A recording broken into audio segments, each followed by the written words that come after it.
শ্মশানকালী পূজা।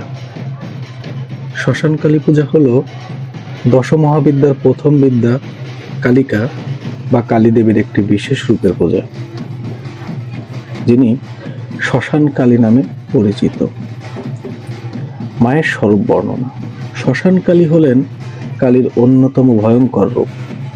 তিনি অঞ্জন পর্বতের মতো কৃশবর্ণ ও শুষ্ক শরীর বিশিষ্ট। তার চোখ রক্তিম আভাযুক্ত এবং চুল আলুলায়িত বা মুক্তকেশী। হাতে অস্ত্র সম্পর্কে বলা যেতে পারে, দেবীর ডান হাতে থাকে সদ্য ছিন্ন নরমুণ্ড এবং বাম হাতে থাকে নরমুণ্ড নির্মিত পানপাত্র। দেবীর অবস্থান, দেবী সাধারণত সদাশিবের বুকের উপর দণ্ডায়মান থাকেন। তার কপালে অর্ধচন্দ্র শোভা পায়।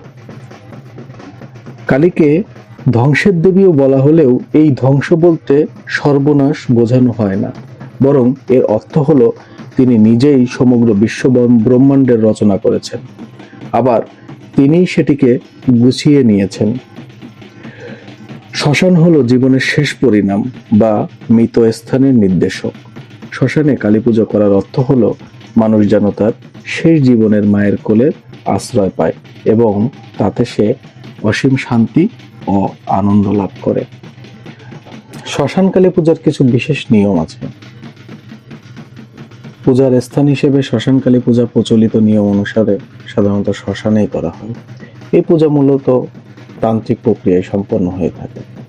অনেক জায়গায় শ্মশানে মন্দির তৈরি করে প্রতিদিনও পুজো করা হয়, আবার কোথাও বাৎসরিক পূজার রেওয়াজও আছে।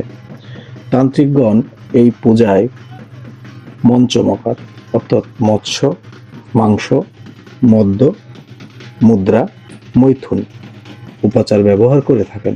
তবে শাস্ত্রীয় মতে এইগুলি কেবল সংকেত মাত্র এবং সদ্গুরুর সাহায্য ছাড়া এর প্রকৃত অর্থ উপলব্ধি করা সম্ভব নয়।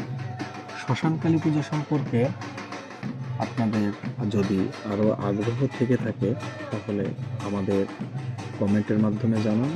আমাদের সাথেই থাকবেন। আমাদের পেজ আধ্যাত্মিক সনাতন আপনাদের সাথে সবসময় আছে। শ্যামা মায়ের চরণে প্রণাম নিবেদনের মাধ্যমে আজকে ভিডিও